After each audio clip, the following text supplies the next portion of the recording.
We are back in the Nerd Zone. Hello, nerds. Nerds of humanity.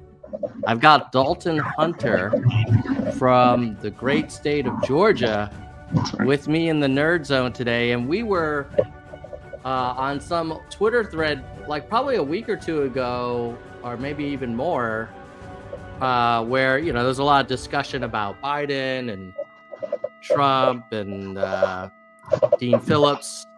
And at one point I was like, yeah, all you Biden folks, if you want to come on and talk to me like in a long form discussion versus like just kind of posting like memes and things, like, come on aboard. And Dalton was one of the few who was like, yeah, okay, I'll come on and talk about my views. So welcome to the show, Dalton. Appreciate it. Thank you for having me. So maybe we'll start with a little bit about your background, where you're from, and then we'll talk about last night's State of the Union. Sure thing. Yeah, a little bit about me. I'm born and raised right here in Georgia. Little small town south of Augusta area is where I'm from. Went to high school, grew up down that way. Went to Georgia Southern. Went to nursing school down there. Graduated, worked as a nurse for a while, got my nurse practitioner degree. Since gotten my DNP, which is a doctorate of nursing practice. And then my wife and I relocated back to around where we're from, not too far from home, with a lot of family and friends in the area. And we lived in Augusta, Georgia. Loving it. So home of the Masters, if anybody's a big golf fan out there or anything. But anyway, so yeah, that's a little about me working in, like a geriatric care facility. And so I think originally what kind of prompted me reaching out to you was just seeing a lot of these conversations about, Biden, his age and different stuff. And I don't know, I just felt there was a little bit of like a lack of perspective from like a healthcare, setting versus just, perspective in general of what like, folks seem to be reporting on or what they're seeing and different stuff like that. So that's a little bit about me and why, wanted to reach out and happy to be on. So that's so interesting. I knew you worked in healthcare. I didn't know you worked with older patients. And are you saying that, hey, look, I work with older folks all the time. I have a perspective on Biden's sort of health. Is that what you're suggesting? Or look, not in any granular detail other than what we see just from reporting, his physical stuff like that. I can't speak on anything other than what I see, what's in the public domain, stuff like that. But yeah, I just feel like there's a little bit of, so I've kind of worked across the lifespan. I've worked from, neonatal units all the way now to working in a long-term care facilities, kind of been, dabbles in different places. But yeah, I just kind of felt that there's a lot of this talk around his age and things that people perceive as, oh, he's got this condition or what, and I think there's just a little bit of a mix up in how people view aging and what they just immediately jump to as like the worst case of scenarios and stuff. So yeah, I think that was a little bit, again, not going to speculate on his actual health other than what we know, like in the public sphere. But yeah, so I guess that's kind of where it was, just a little bit of like, I think people sometimes see the natural progression, of how we all age, and they kind of start to associate it with things that maybe, right or not is just a little bit, I think just a little bit more caught up in perspective than in like actual cognition and abilities. Mm-hmm. Yeah. I mean, I definitely don't subscribe to the argument that you hear some people make that, oh, he's got dementia or he has Alzheimer's or whatever. I don't think that's the case at all. No, Yeah. Oh, sorry. I was just going to say that, no one with a diagnosed cognitive, disorder of any kind is going to be able to go out there, give a 60-minute State of the Union speech, slipping up on a word. He's got a documented history of a stutter. Different folks with disabilities can speak on those, and kind of how that affects your speech patterns and, verbal slippage anyways. But yeah, I mean, it's just a pretty natural thing that as we age, that as you're trying to think of a name, you accidentally throw out the wrong name or the wrong city. And that's, that's just kind of normal. And I think people see that and they see his age. I mean, he is 81, and they immediately jump to the end goal of that he's got something. Mm-hmm. I just think that there's a little bit of perspective missing there, so.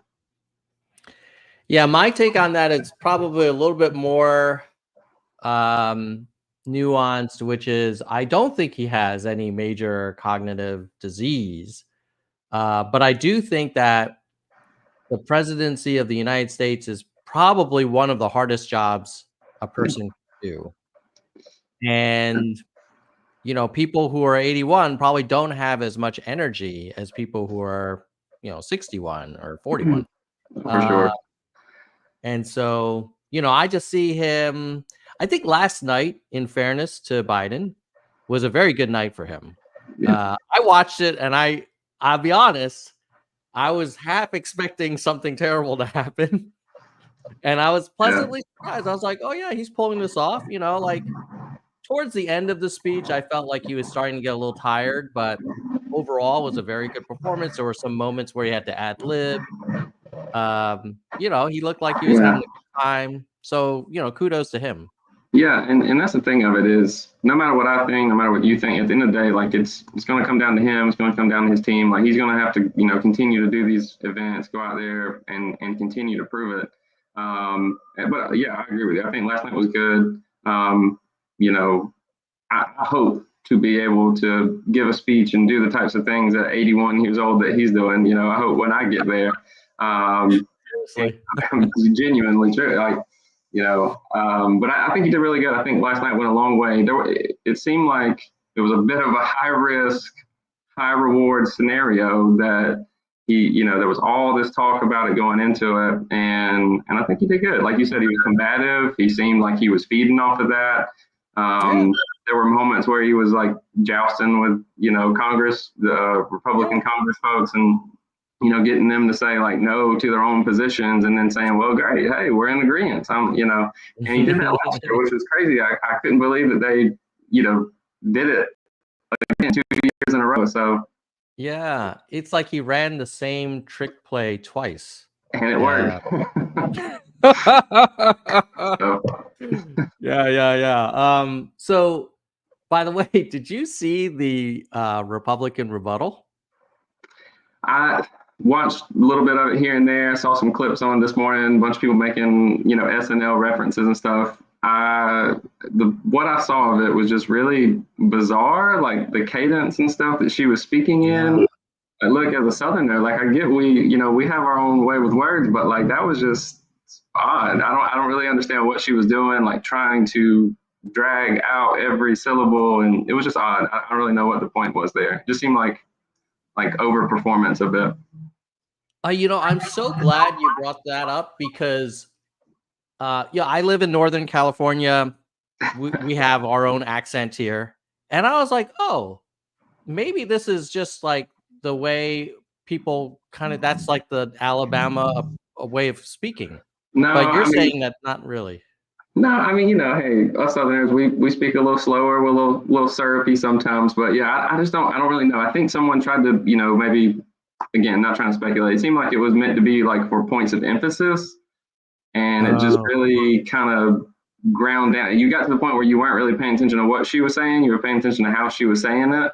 Yeah. And it was just kind of odd, Yeah. I have to imagine like the Trump team was probably not happy about that. They probably made some phone calls after saying like, what the hell are you guys doing at the RNC for? I think the rebuttals are always so tough anyways, because it's premeditated. You're coming off of someone who's given a live speech, so there's no way for you to really know to prepare. On top of that, one has an audience that can feedback, and one is just you speaking into a camera.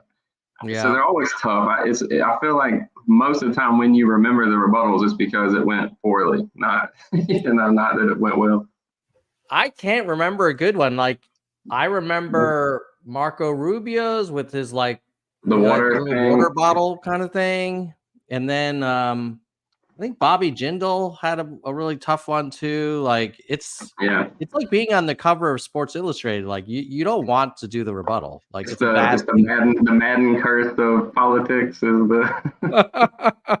I don't know why the rebuttals aren't held in a live kind of stadium thing where the Republicans could have got a whole bunch of people together and give their or that energy. Or even after COVID and stuff, as much as we've seen how media has changed and stuff, if you are not going to have any way to know how or what the actual State of the Union speech is going to hold, why not go ahead and pre-film it and like have it cooked up the way you wanted it? Almost putting it out like you would make a music video. I mean, obviously not that there's music, but put a level of media into it that kind of gets away from this live event that just goes horribly. No, I can't. I guess I can't speak on it, but yeah. It's the worst kind of live event. Yeah, you're sitting in your kitchen. There's no audience in the kitchen. Just keep what was the deal with? I mean, I guess it was. I read a few things saying like, oh, it was meant to be like an appeal to suburbanites and stuff, but then there were a lot of women who took it as a pretty like on the nose, like sexist. I don't know. It was just all bizarre. It was really bizarre. Yeah, it had this kind of 1950s vibe to it. Like she's gonna bring out like some pie or some dessert. It's just I don't know. Yeah. Let's talk about the Democrats. Okay, sure. So I'm guessing you're still enthusiastic about Biden and you're supportive of him. Is that fair?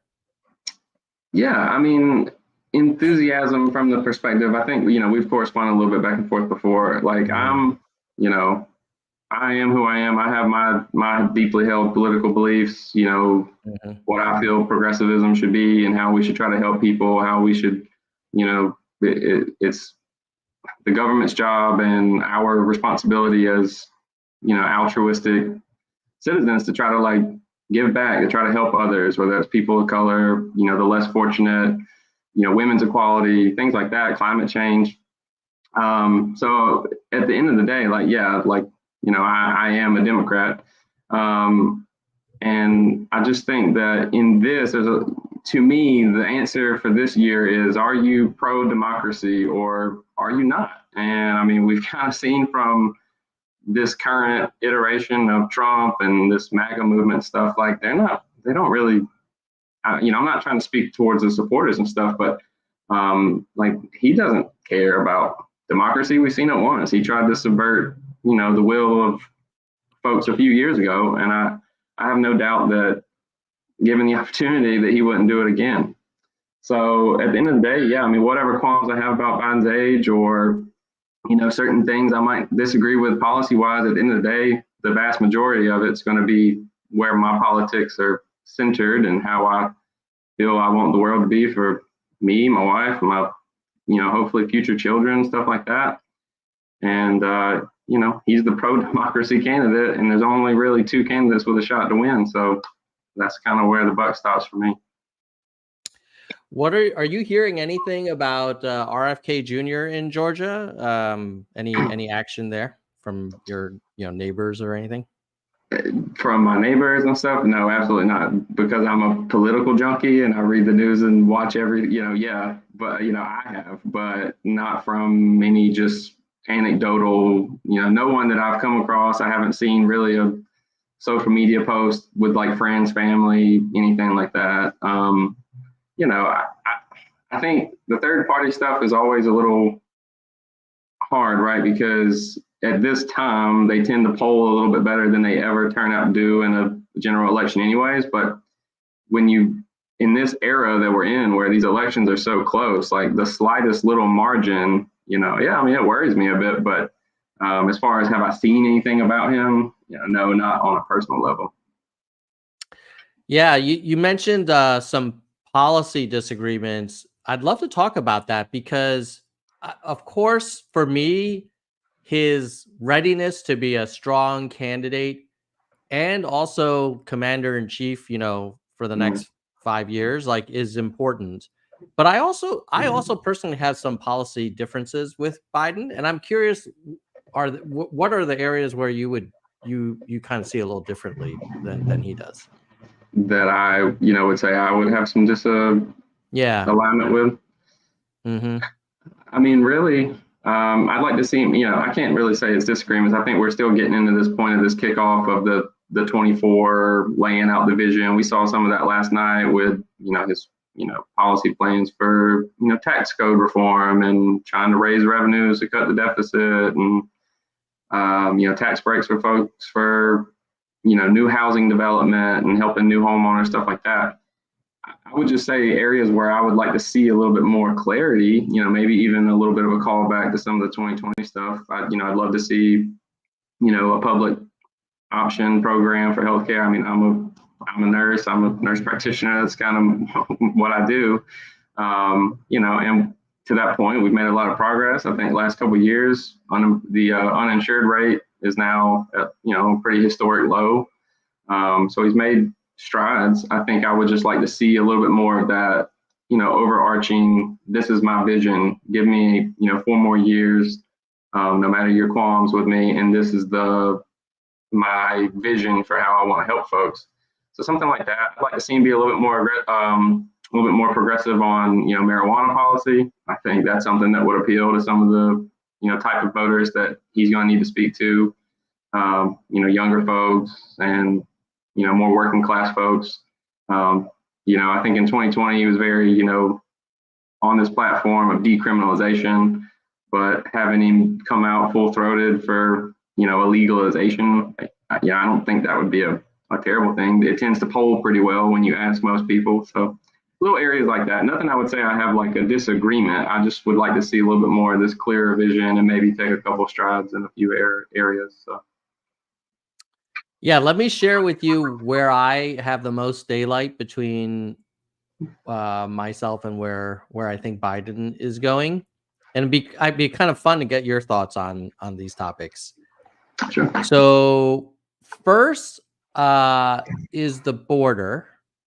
I'm a child of immigrants. I realize that this country is great partly because of the diversity of communities that we have here, and there's a lot of people who are like really, motivated to kind of seek the American dream.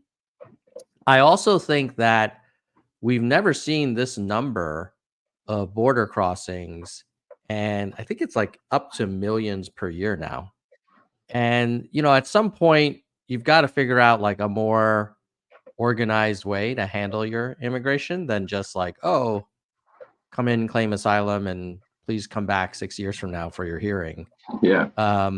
Now, I get it that I think it was a masterstroke for Biden to agree to the bipartisan border deal. And then they basically took that issue off the table. I will say that I still think that he could have done more even prior to that in terms of how he executed the law and enforced the law. So that for me is the thing. The second is I'm very uncomfortable. And this is where I feel like I have no party that agrees with me. I'm very uncomfortable with the U.S. supply of munitions that are being dropped on Gaza. I just think like that. I don't want my tax dollars going to that. I can see for a very fierce response, maybe November 7th, all the way, like 30 days of bombing, or maybe even take it all the way to December 7th, like 2 months of continuous bombing on Gaza. But, we're in February, we're in March now. Like, how much more do we need to drop in this little tiny, area of the map?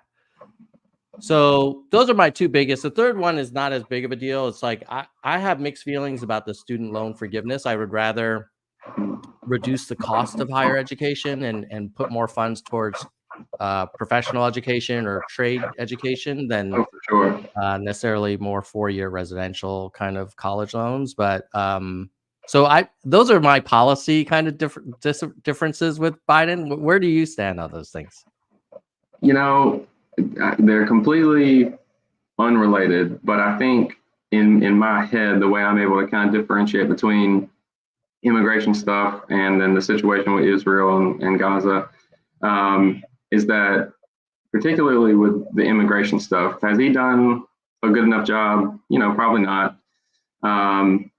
I do think to what you were getting at earlier, getting Republicans to agree to this bipartisan deal, then Trump saying, hey, I don't want this because it's bad for me politically. And then now they've walked away completely. I think, like you said, I think it was a masterstroke. I think he's got the opportunity now to try to portray this as, hey, I'm trying to find agreement. And here's this force behind the scenes as far as with the Republican folks go, who's not wanting to help, not wanting to do anything. I think that's persuasive. I think it's on him and the campaign to really like hit that hard. But to that point, like, yeah, I think we need to see him take a little bit more action. I think probably where I would like to see the conversation shift a little bit is more to how do we fix like the underlying problems? How can we start to get back towards that conversation of like a pathway to citizenship? I have friends, I have family who are undocumented or who have immigrated here. And I mean, they love this place just like everybody else does. They don't need to be demonized. They're not poisoning the blood of the country like, Trump's going out here saying. It's just craziness. They're no less human than you or I, just because you were born on one side of the border or the other. So, my heart breaks for folks like that, that are in this situation. But to that point, like, he's the president, he needs to portray a vision, but like Congress, whether it's been when Democrats had majority and needed help from Republicans, or when we've had a split Congress like this, like, hasn't done anything on it. And I think you look back at the Trump presidency, like he was so, supposed to be so hardcore on the border. And there were things that he couldn't do. The court stepped in and said like, hey, this isn't constitutional. You don't have this authority. So I think he needs to make the argument more. I think he needs to recenter it around, the pathway to citizenship and stuff like that. But to me, like, I think a little bit more of that burden kind of unfairly is being placed on him, when I feel like it pretty apparently is Congress's responsibility. And then as far as with the, Israel Gaza stuff, I think where I'm at and where I see that, I absolutely agree. I think like the response from Netanyahu, the Israeli government and stuff like has been way over the top. I think Hamas and like the terrorist attack on October 7th was, ridiculous and just abhorrent, really. But I think that's where it's tough, right? Is because a lot of folks are placing, whether it's blame or just their passion on the issue, like at the foot of the president. And I get that, it's our representative government at work. Like that's how you do these things. But like, I think Netanyahu is a little bit of like a bad faith actor as far as for the Israeli people. In a similar way that like Hamas is not a representative group for their people. So you're kind of stuck between, wanting to support in whatever way you can the Palestinian people and wanting to support in whatever way you can the Israeli people. But you have both of them being led by these, regimes that are just not, at least in my opinion, not working in the best interest of their people. So for me, would I like to see Biden be able to do more? Yeah, but I feel like for me, I'm operating in this different space of reality that, there are these two really tough groups to try to control that, I don't feel like there's just a magic button that immediately makes this issue go away. So hopefully I expressed that pretty well. I don't know. I got you. And I agree with you that I think some people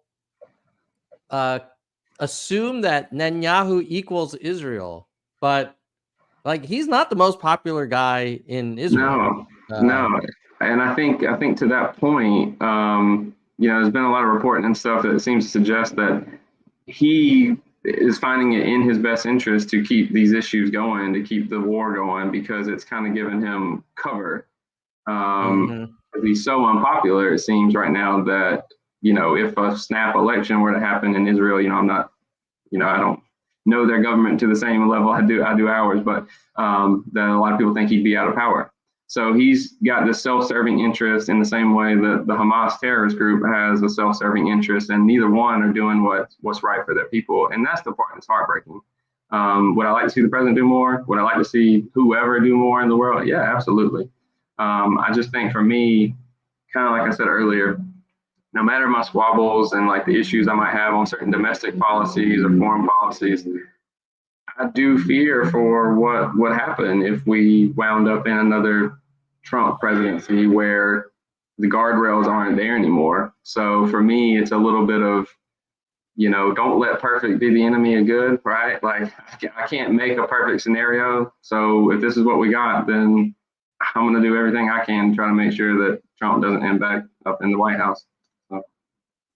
Yeah, I hear you. I kind of feel like it's maybe I don't know what I'll do in November, but I suspect I might say, don't let perfect be the enemy of not Trump. So, I mean, that's kind of what I did in 2020. I was like, I don't really love Biden. He was like my 5th choice in the primaries, but I obviously do not want more Trump. So I went with Biden.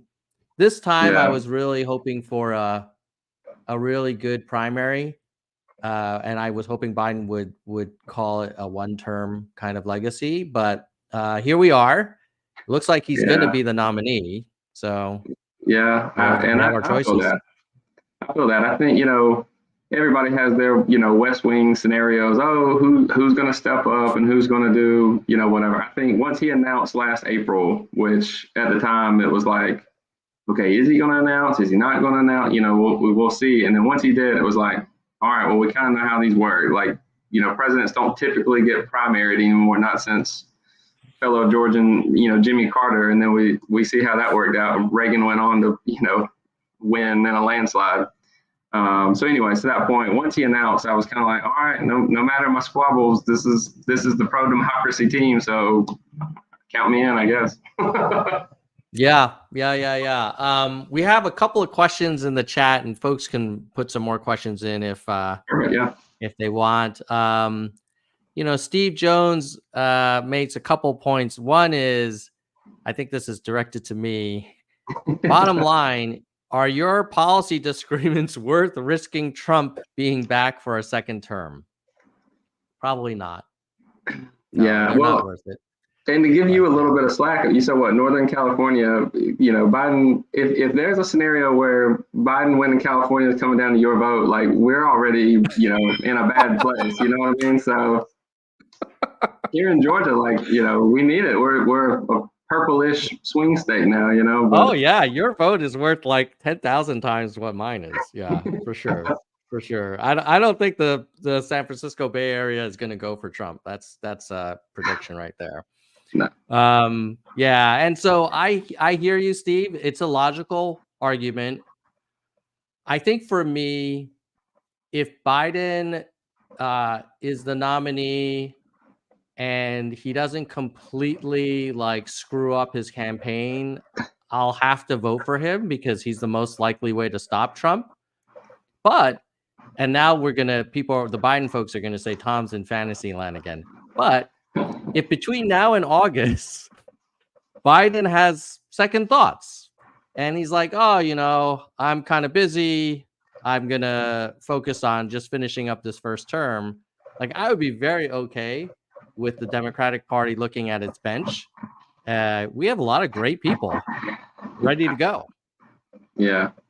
Gretchen Whitmer, Raphael Warnock, the WW Whitmer Warnock. Yeah, Whitmer Warnock combo.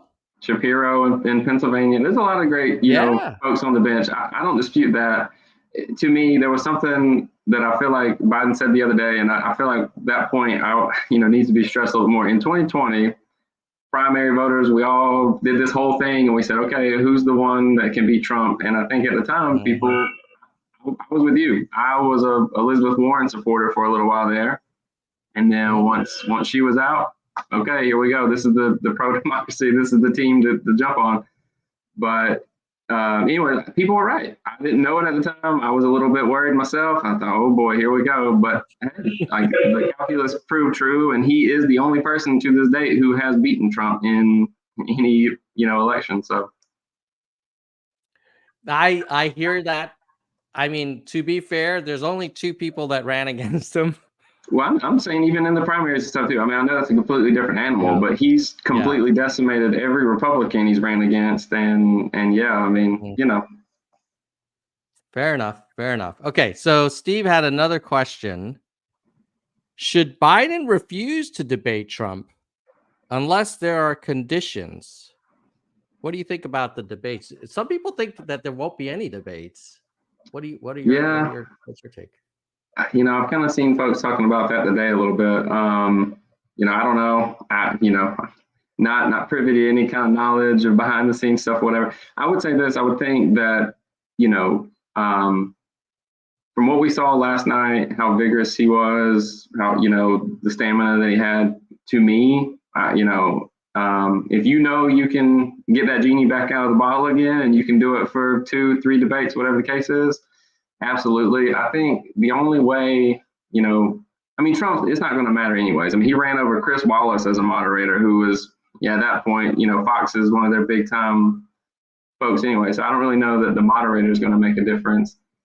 And I think sometimes like Trump's his own worst enemy in those regards. Like a lot of times when he's doing those things and talking over people, that's when people kind of go like, oh yeah, this guy's, not a great person.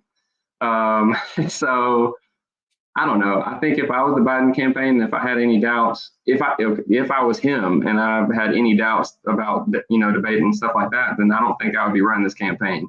So to that point, he is running. He just gave the speech last night, sparring with folks, whatever. So, I don't see why he wouldn't. But yeah, I agree. As a fan of democracy, I kind of feel like as voters, we deserve to see as much of our options as we can and have a vigorous exchange of ideas. Yeah, I get it that, TV debates are a little bit theater, but, I would love to see debates, town halls, long form interviews with both of them. Yeah, in particular with Biden and town halls, like he in the past, like I feel like some of his best moments as a campaigner has been in those town hall moments. He seems like he does well interacting with folks on a more personal level, stuff like that. But yeah, I guess we'll see. I hope we see more of him. I actually think if they keep him kind of like sequestered from the public, it will only raise more questions. Like, well, why isn't he out there more? No, for sure. Yeah. And I mean, to that point, I think just this morning I saw where the campaign has already announced, like I think he's in Pennsylvania today. He's coming to Georgia here over the weekend. Like they're kind of hitting the ground running, it seems. So, but I agree with you. I think he's got to be out there more. I think he's got to continue to be vigorous, make a couple more jokes about his age. I mean, that's just what he's going to have to do. So. Yeah. I mean, if people are concerned about your energy level and your vitality, then just overdo it. Go above and beyond. And gotta prove it. Yeah. All right. Last question, then we'll let you go, Dalton. This has been a great conversation. Thanks for coming on. Yeah, man. I appreciate it.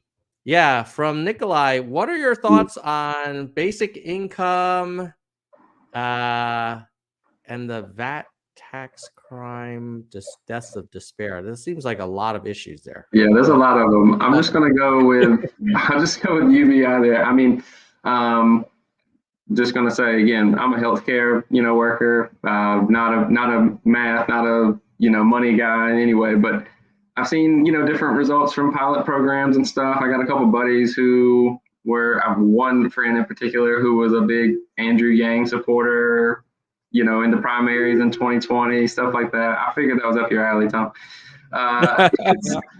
So I mean, from what I've seen, pilot program, different stuff seems to have had pretty good success. I'm not saying I'm against it. I think Dean, that was kind of to one of his points about like the bonds for children, which I think was an idea kind of piggybacked off Cory Booker. So I feel like this idea has been floated around in different ways, and I'm not against it. I just don't know a ton about the granular details. So Yeah, oh, fair enough. Well, Dalton, let's hope. I think what would make both of us happy is if we see more of what happened last night, like for sure. continuously between now and November. And then if Biden can pull that off, like I think he would have a very strong win. Because there's a lot of people that don't want Trump. I count myself among them. Yeah, no, I think in that contrast, I think that's where the campaign's going to have to keep hitting those points of, despite my faults or despite whatever, this guy has openly, talked about a dictatorship on day one and has 91 felony counts and all these civil things and, civil fraud and civil sexual assault. I mean, to me, there's just a more like a moral bankruptcy from Trump that no matter your qualms about Biden, like by all accounts, he seems to be a pretty just, decent person. Yes. Yeah. I agree. And, people, I think we've forgotten that Donald Trump was the president and he literally tried to overturn the results of an election, his own election, manufactured fake, electoral college slates of electors, tried to get his vice president to overturn it. I mean, can you imagine if Kamala Harris refused to accept the state's certified results? Like, that would not be, I'm sure the MAGA people would not like that. Well, yeah, I mean, it's just, there are these questions now, there are these things that are in the discourse that, for me, Trump is a bit of an aberration. Like, I'm not a Republican, I'm not a, conservative, but, I have friends who are, and even some of my friends who were some of his supporters from a few years ago, after January 6th, they were just kind of like, man, this is like a bridge too far. And then all these criminal things that have, kind of stacked up on him. I think that's where Biden really needs to try to like make those overtures to some of those voters and say, like, at the end of the day, you might have faults with me, but like I'm normal and like this guy is everything, but normal. He's certainly not a Mitt Romney, he's certainly not a John McCain, he's certainly not a George Bush. No matter my criticisms of them on policy, stuff like that, they believed in democracy. And I think at the end of the day, they did have character and morality, and Trump just doesn't. So, I could take up way more of your time talking about all that, but it's amazing. If anybody had told me 10, 15 years ago that there would be a president of the United States of America that would do half of the stuff that Trump did, I would be like, what are you talking about? That would never happen here. Yeah, like I said, it would have sounded like you had some kind of HBO drama or something that you made. Yeah, it would be like a comedy. Like, oh, that wouldn't really happen, So yeah. Well, Dalton, fingers crossed that the best thing happens for America in November, and that the country can heal and unify and progress, and we can solve some big problems facing us on multiple fronts in a constructive way. Yeah, man. I appreciate you having me on. Thanks so much. You bet. And, keep your Senator Warnock, make sure he's warmed up just in case. Yeah, if I knew him personally, I would, yeah. I'll see you later, Dalton. Bye. Appreciate it, man. Thanks. All right. I love these conversations with Biden supporters because, I don't know if you guys have seen, but on my Twitter feed, there's like a lot of people are very angry with me because they're now saying like, hey, even Dean Phillips is supporting Biden. Why aren't you getting with the program? You were supporting Phillips. Phillips is supporting Biden. Therefore, you should support Biden. And I'm like, well, number one, I was supporting Phillips, but he's not like my king. He's a servant of the voters. I'm a voter, and I have agency. I don't have to just support Biden because Phillips does. Now, that said, I may have to reluctantly do it, especially if Biden can keep earning mine and many other undecided voters' trust by being out there, showing that he's got the vitality, the energy to win. I would like to see him take a much harder line on Netanyahu. I feel like what's going on in Gaza, like, I mean, guys, I don't want to go off on a rant about Gaza. It's a very emotional issue, but I will share with you some thoughts about Gaza, and I probably will get in trouble for it. But let me first thank the channel members who keep this channel running and make this content possible. Basically, help pay for the streaming software costs and the podcast hosting fees. Oh, and the channel members help pay for this new microphone. How is the audio quality? I'll show you guys a difference. So this was the built-in mic from the MacBook Air. Okay, so now we're at the regular mic from the MacBook Air, which probably isn't that bad. Now I'm going to switch to the upgraded mic. And this upgraded mic I purchased partly through support from our channel members. So hope you guys like the new mic. And the live from NPR News in Washington, I'm Tom Leung. Hopefully the quality's okay. But oh, good. Earl says the quality's good. Okay, so now let me just thank the channel members who helped pay for this new microphone. And next thing on my list, this will take a while, is maybe to upgrade the camera, because right now it's just like a webcam. But I might upgrade to like a higher quality camera, and then you can see the full beauty of the fish. Okay, who are these channel members? Let me start with our highest level, which is Soldier One, who has been supporting the channel for years now. And you too can support this content by clicking the join button on LinkedIn. Sorry, on YouTube, not on LinkedIn. And if you don't want to become a member or can't, the next best thing to do is just like and share this stream and be a subscriber, which is free.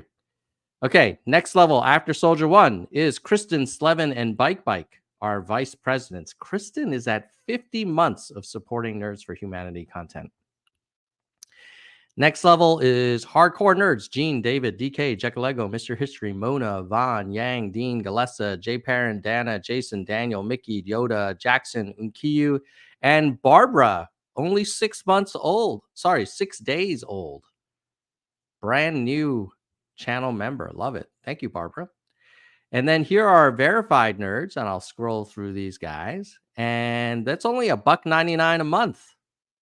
You know, that's like half a shot of espresso.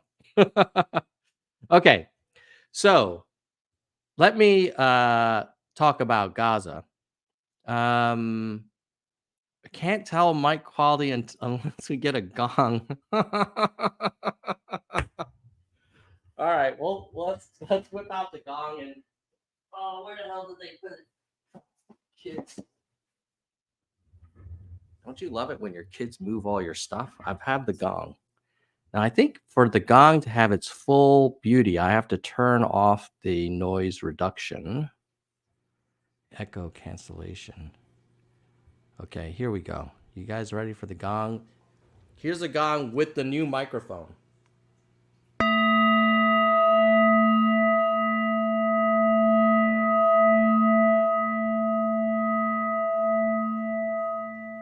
All right.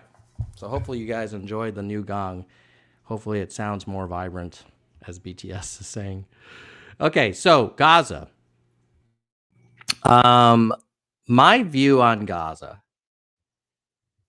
is, why is it only now that the U.S. is providing humanitarian aid to Gaza in the way of the port and demanding more kind of entryways to bring in aid? I think the reason is what Biden said last night, which is that the Netanyahu government has been using humanitarian aid as a bargaining chip in their negotiations.